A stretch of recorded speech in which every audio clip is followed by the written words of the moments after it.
Greetings, fellow travelers, and welcome to the Way of the Showman, where we view the world through the lens of showmanship.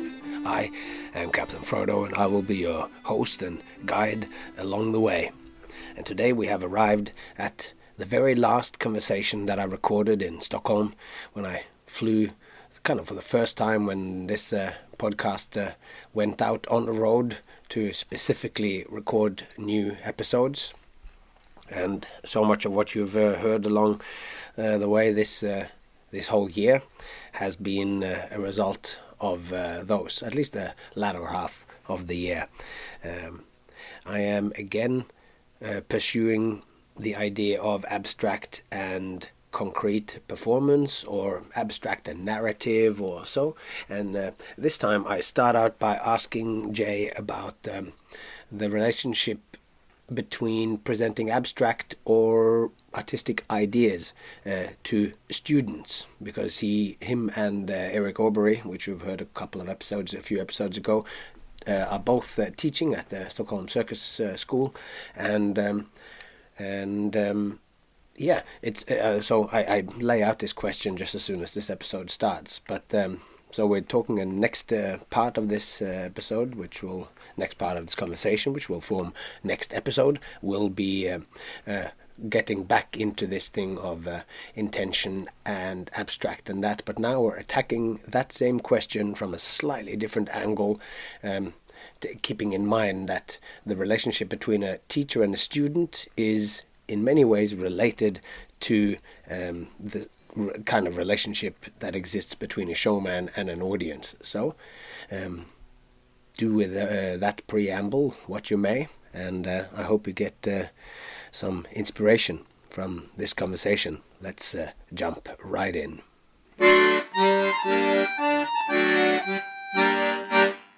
What I would like to talk about is how to be able to present ideas to the students and in the circus school, and I would like to expand that concept as we go on, possibly into creating general work, because as you know, I think there is a kind of equivalency between a teacher and students and a performer and an audience. Right. There are similarities between those, so I think that the activity that we talk about now is also related to what teachers do, and both you and Eric are frequently in a teaching situation.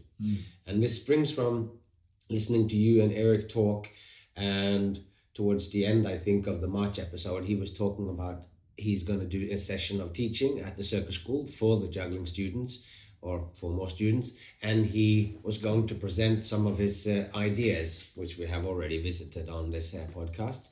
And you said, well, to be able to do that, you need to have really concrete examples. So I would just like to ask you about that, because you have the examples can be seen on the internet at juggling.school of how you approach these exercises and how you can teach juggling as art, I guess. So how do you approach, so not just juggling to find a new cool trick, but because Stockholm is an art school, it's in the description of what this school is for you to be an artist. It's not just to be a technical juggler. And just in general, I also come up with lots of abstract stuff. So I'm interested in how can I connect that to students, because I think in a subtle way that we can get onto, it's also related to how I could then explain ideas like this to an audience or whatever.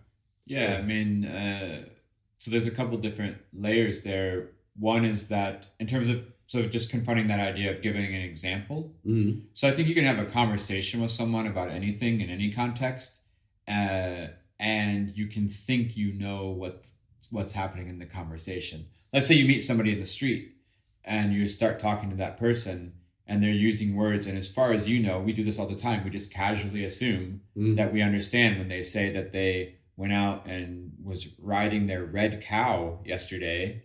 We know what the color red is, we know what a cow is, we know what riding means, and we know what yesterday means, right? Like we just have this is how language works. You just, hey, we have a common meaning of these words.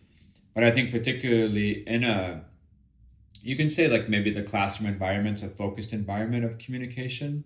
It's like not so casual as maybe meeting somebody on the street talking about their red cow. Mm-hmm. So then if you're having a conversation with a student, for example, then giving a concrete representation of what, again, a specific example of what you're talking about using words, first of all, establishes some sort of baseline.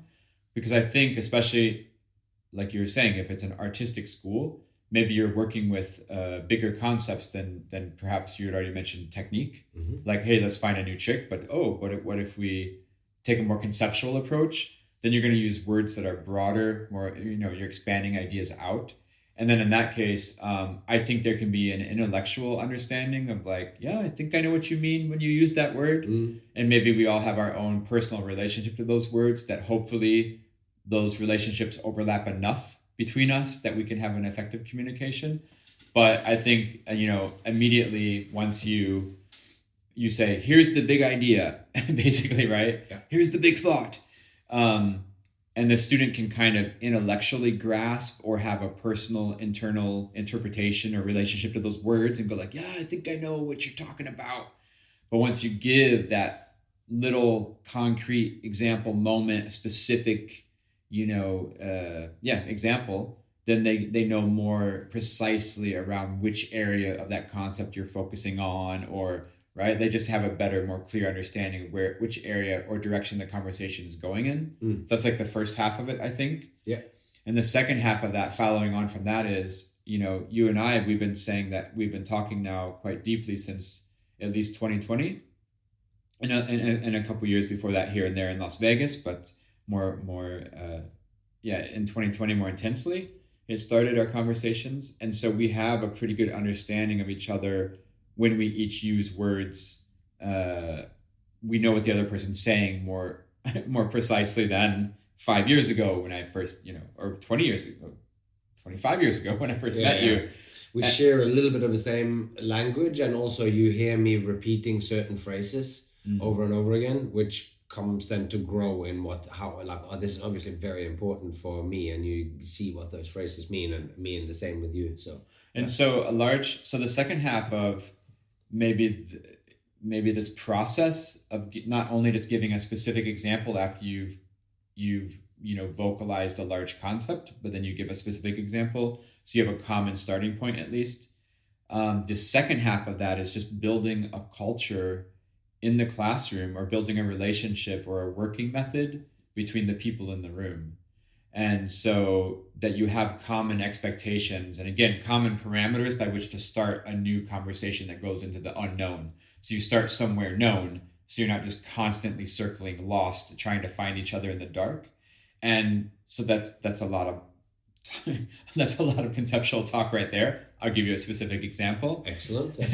So if the program is 3 years long, like for example, it is in Stockholm, one of the techniques or tactics I tried to use over the years was that in the first year of school, we kind of establish what is the rhythm and what is the process of having a class. What does that mean? Yeah. What are we specifically going to do? We're going to maybe get in through the door, you come in, what happens? We're going to outline some sort of format that's familiar, that's established. Maybe it's a habit or a routine that we can then have as a jumping off point to maybe do something different later on, but at least we know where we're at. And so that kind of habits or routines that we started to build is, this developed alongside with my work, my friendship and my work relationship with Luke Wilson, this great juggler who's no longer with us. He wrote a great book called Tactile about juggling, and it's I gave it you read it. It's amazing. A wonderful book, yeah. So Luke and I worked a lot in the classroom together teaching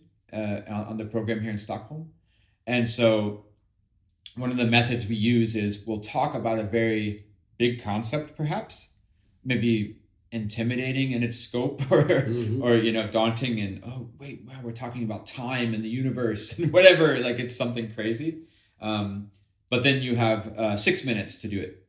You have 6 minutes to do the task. Yeah. So like to concretize, okay, it's about time and the universe, or like sort of Well, time in existence or time in reality. You have a chat about that. Yes. And then we go, and we'll make a specific task. Yeah. And we'll say we're working with time. In 6 minutes now, you get 6 minutes to do X, Y, Z. Okay, yeah. You know, so hey, we're working with time here. We're working with your place in the universe or whatever, right? This fictional example. Yeah. And we'll say, okay, so now using this discussion we've just had, kind of outlining our understanding of time and where we are in the universe, and time and space, is it the same thing or whatever?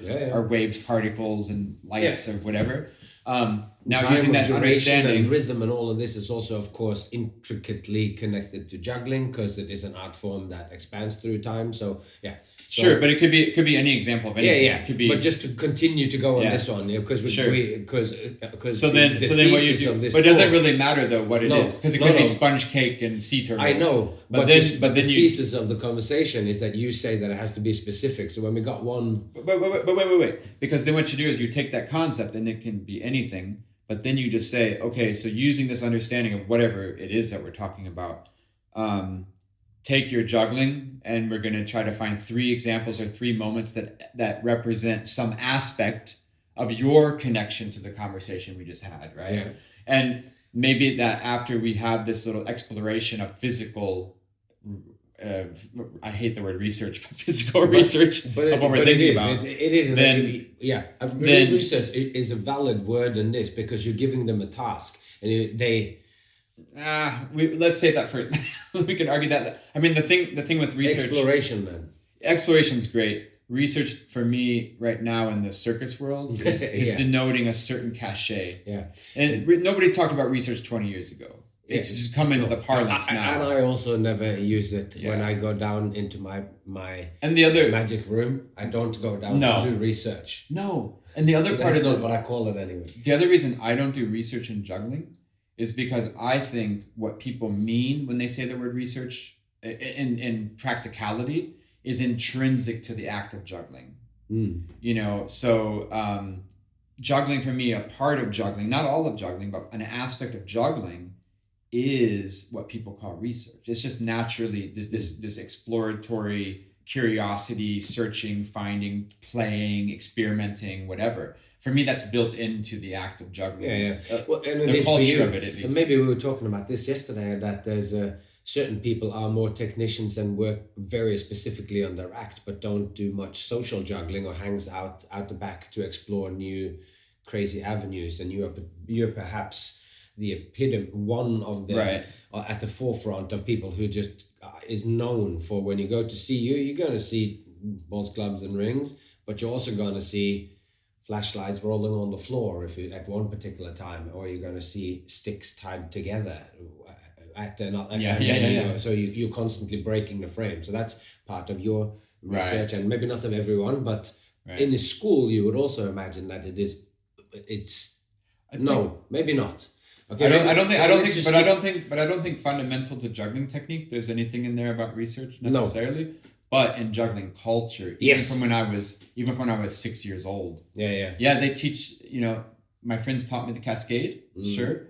But even in that, then you start to play. Like juggling does have that. But that's a beautiful exploratory word too. Side. It's like, I'm going to juggle, but you're going to I'm going to play. I'm going to go play around with this idea. Yeah, I'd say that. Or I'm going to play juggling, like where you are actually not. You just sort of saying, and you get a good feeling to this, or you go, this looks cool. So there's something. This is a cool idea. But when you thought to hold 2 balls in one hand, But now everybody's using the word research. Yeah. I've been researching crossed arm patterns, and the way we use this language is to communicate to the outside world. Yeah. Because if you say, hey, I'm going to go down to the park and play around with my juggling clubs, it's like, is that kind of a waste of time? Mm-hmm. You go, well, I'm going to go to the park. I'm going to research my back cross technique. But this is a really interesting thing that ties back to how I frequently as a recurring theme in season 2, which is The Way of the Showman, where I lay out all these ideas, is that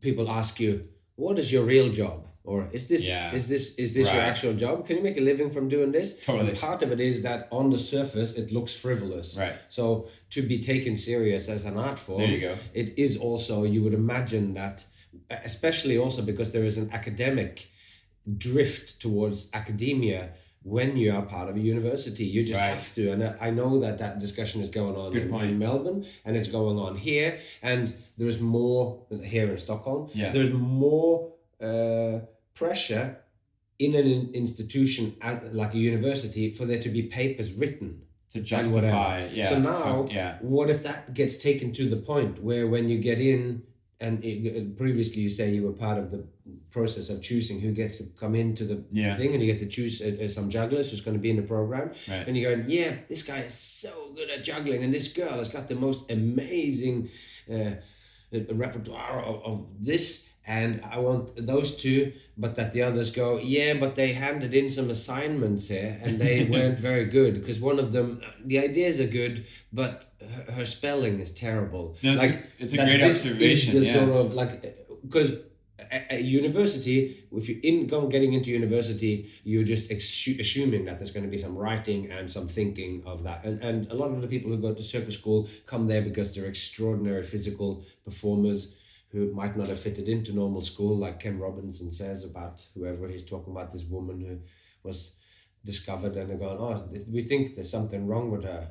And then the excellent doctor says, after talking to her for a while and watching her while she's moving to some music, and she goes, I don't actually think there's anything wrong with her. She's not sick, she's a dancer.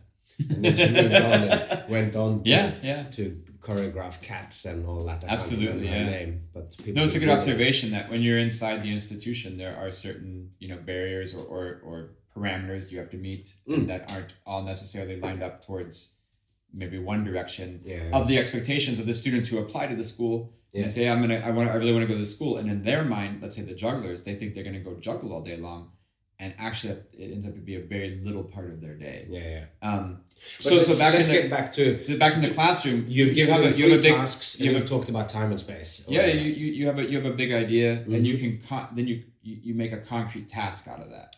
And then you give them to concretize that. An example of a task. You've talked about time and space, because now we've set up. So we say that's the exercise for today, and then you have 6 minutes to come up with 3 things. Do you if we take that as an example, for example, we're going to have a point of view on a conversation about a concept. You have a specific point of view, and you say, okay, we have this idea that time and space are related in this way, and we can focus on that for a conversation. Then I could say, for example, take a juggling sequence. I usually say it like this. I say, take a juggling sequence. Either you can make a new one if you want, but you can also use one you already have. It doesn't matter. That's irrelevant, so don't waste your time worrying about it. If you want to make a new one, go for it. But the students always know, because we're trying to set up a culture of work here, of how we work, that they know they don't have a ton of time.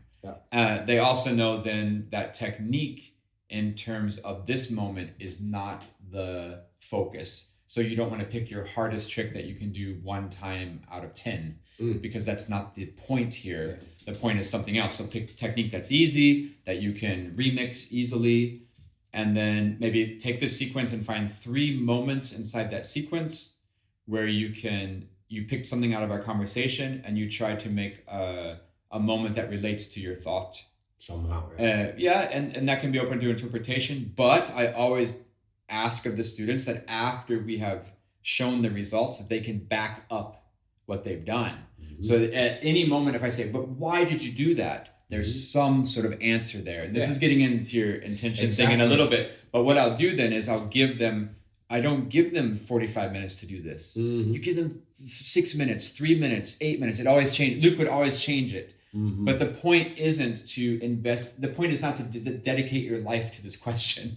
The point is only to kind of have those first thoughts, because what you want to do then is it's an iteration. So you 6 minutes, and I get it. It's a super short time. It's stupid. At the same time, though, those 6 minutes will confront you with all the big questions, because you're going to have to start making your own rules and your own decisions, and you're going to have to say, wait a second. Yeah, we were talking about time and space. That was pretty fascinating. There's said a bunch of big words. There was that one cool part where time was like this and space was like that. And maybe that was where it was like they were slipping by each other. You can make a metaphor. I don't care, however you want to do it. Then you go, maybe I can make a technique with my ball where the one slips on the other one, or slides, or I slip on the ball on the floor. Who cares? And you only have 6 minutes. You have to go fast, and you have to just you have to commit to choices. And after 6 minutes, we show each other what we've done. And of course, this kind of teaching style, it comes from the necessity of having really diverse students, not only in terms of people, but in terms of techniques and disciplines. What I mean is, in juggling, you can do ball bouncing, cigar boxes, shaker cups, Diablo, foot juggling. So let's just say that's it. So today you have a foot juggler and a shaker cup and a Diablo expert. So if you walk in and you say, okay, everybody, let's take the Diablo and do the string climb.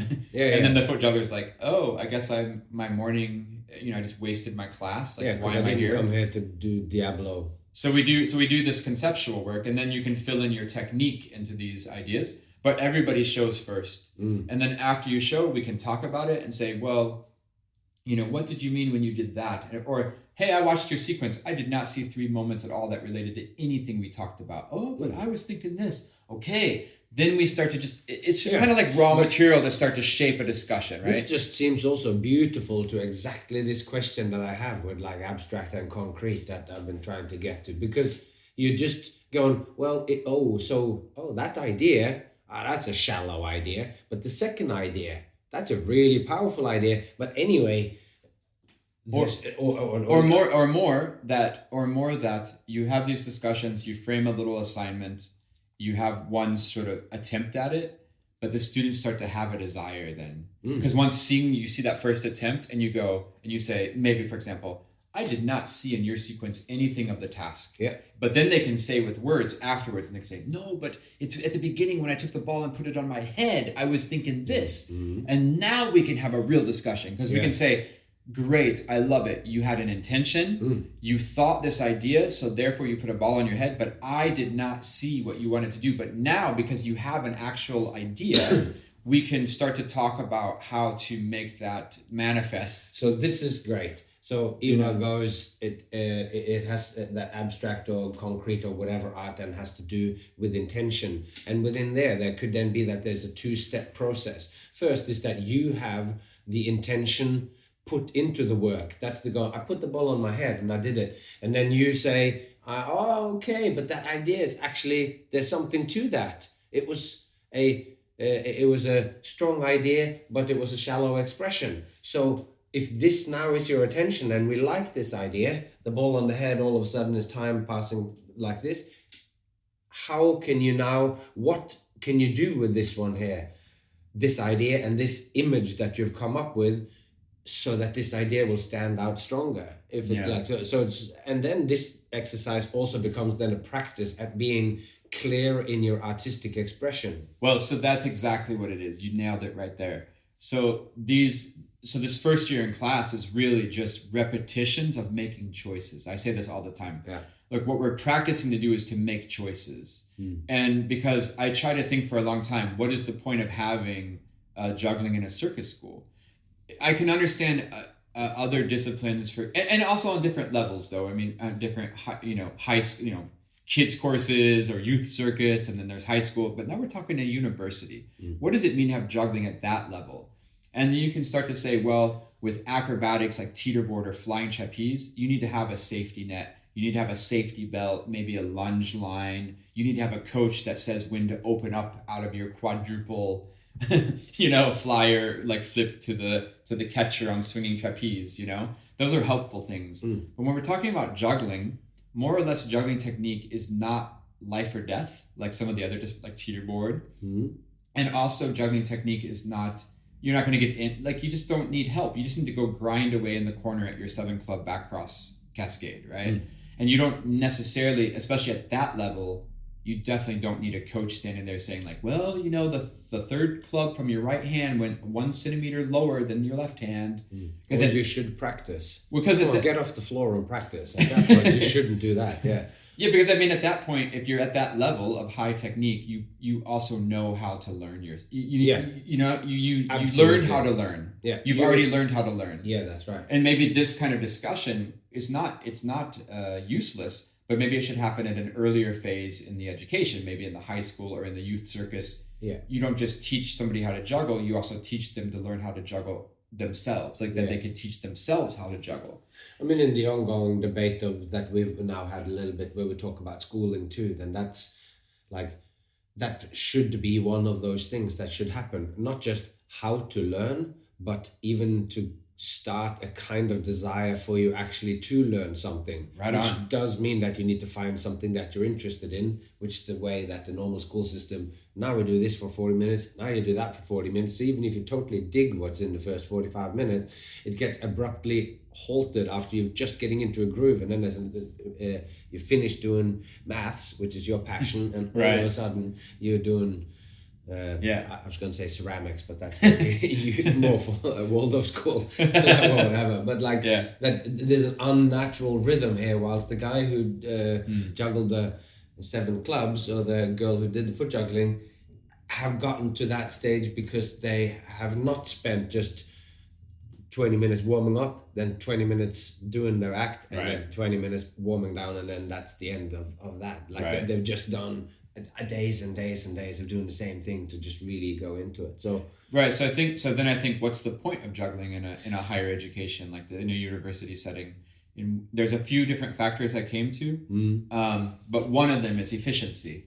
Yeah. And so efficiency, meaning that if you're in a supportive environment, hopefully we can help you do what you want to do using, like maximizing your resources, which is your time, energy, passion, money, whatever, right?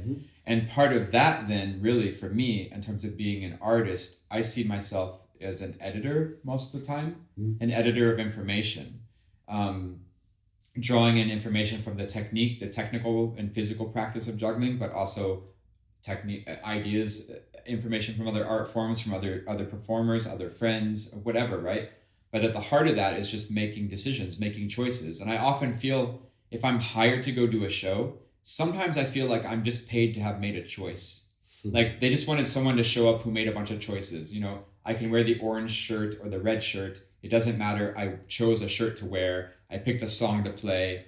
I picked a way to throw and catch the balls, right? That's what they're actually paying me for, is to come and have an opinion in one way. And hopefully my opinion is from a unique enough point of view that it's effective. It's either entertaining or, effective enough in that way. I think that's true. I think it's a maybe a little bit of a peculiar way to think of it, but sure. But it is true. Like you took all of those choices. I am the performer that I am today, that presents what I do in this show, because of all of the choices I took in my life, and in my practice, and then and then from there it goes down to the costume that I wore and the particular acts that I thought would be particularly good for this particular event. Totally. And so, but it can be a for the whole, but for you, your whole is an almost infinite series of choices. Right. I mean, it can be. It can funneled. Exactly. Yeah. But it could also be as simple as how you choose to go on to enter the stage.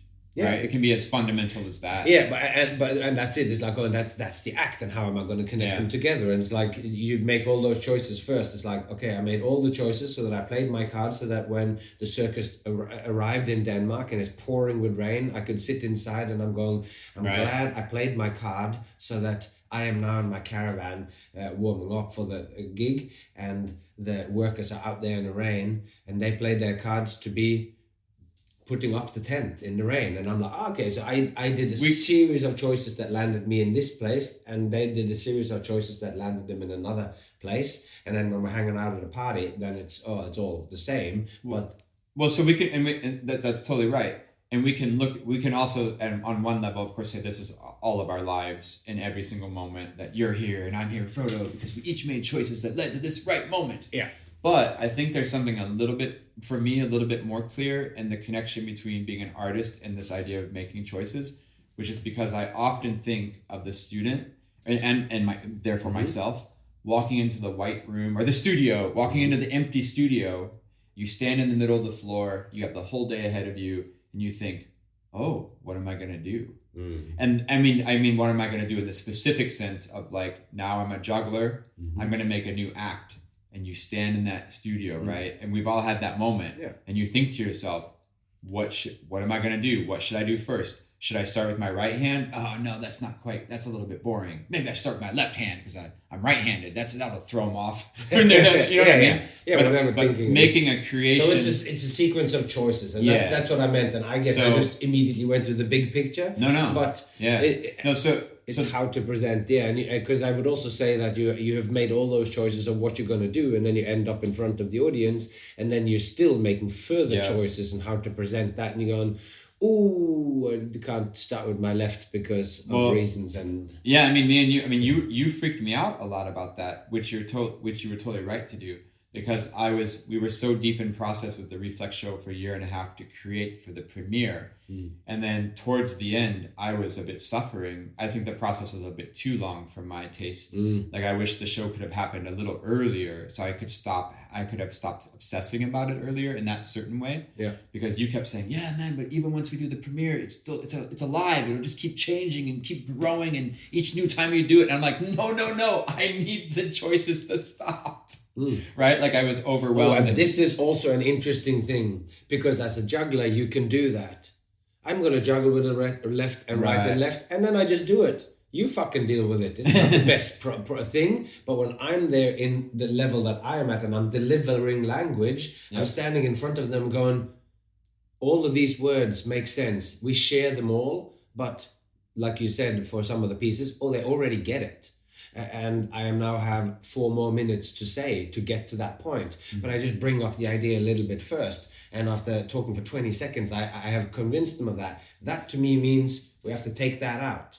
And you can make those editing choices in juggling too, of course. They go, oh, now they've made a point. But because it's inherently, like music, it's a more abstract form of expression, you can do that same routine for the whole thing. And it doesn't alienate them completely or whatever, but we also know that eventually when you do an act hundreds of times, like Water on Mars and Absinthe, or where you have experience, or even the opening act of Reflex, which is like a classic act, you might under the way go, oh, I should do something extra over here, I should take an extra round of applause, because if I do that I get a standing ovation, but if I take that out I don't get a standing ovation or whatever. So that has to be and that aspect of it needs to be alive. So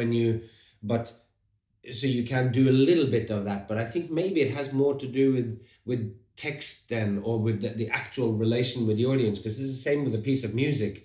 You can slow down, you can speed up a little bit on the things, but you're still going to play the same notes. If you're playing Let It Be, then you're playing Let It Be, and you can't just something else. So maybe we've arrived at another one of those things that I'm struggling with about concrete or not, and the direct way of talking, and you're expressing complex ideas. You can tell from the interaction with them whether they really got it or not, to more of an extent perhaps than with the juggling. Yeah, I think you're onto something there. I definitely know what you mean. I mean, for me, it was more symbolic of this, just this onslaught of like the never-ending choices, and and absolutely that the juggling is in a definitely different flavor than the speaking, like you're saying.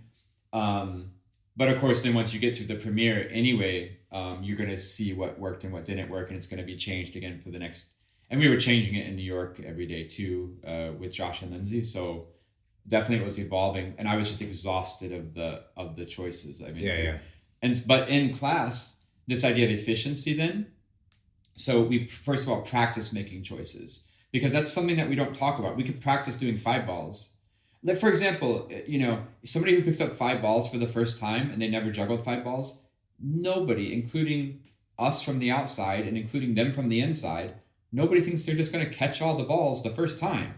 You totally fully expect that you're in for a long, heavy ride of slogging against that 5-ball cascade, right? And we're up for that challenge from the beginning.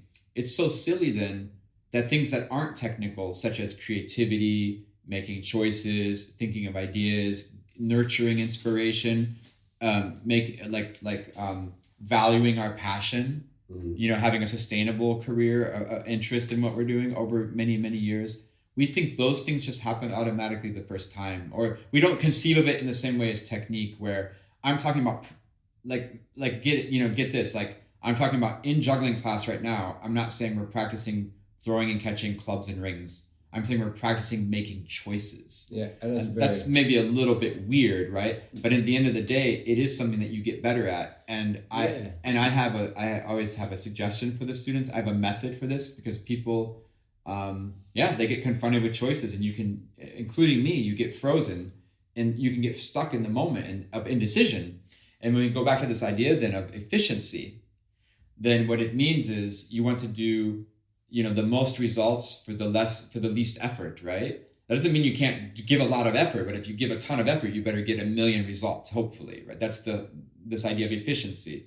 And so I always think, again, of being alone in the studio, and you say, okay, today I'm going to make a new juggling trick. And of course we have this desire to say, I'm going to make the best juggling trick anybody's ever made. So you throw the balls in the air and you go, this is cool. And you go, nah, it's not cool enough. Wait, what if I do it with crossed arms? That'll make it cooler. Yeah, I've seen people do crossed arms before. I got to think of something great. And you're just stuck in this cycle of just doubt, of indecision. And it can go on for hours or days or months or years, right? And so I always say like this, here's a little game we can play. First of all, you just do something. It doesn't matter what it is, you do it immediately. And that comes down to Luke's thing about giving a really short time for these big tasks. Yeah. So you got 3 minutes to do something about, love, and you're gonna catch a juggling trick and it's gonna be about love. Whatever. It's a stupid example, but you got 3 minutes. Yeah. So you can't really sit into that process very long. But what you do is you do something immediately, and then you just react to it in the moment, and you say, do I like it? And you have two choices. You say yes or no. If you say yes, you do something else.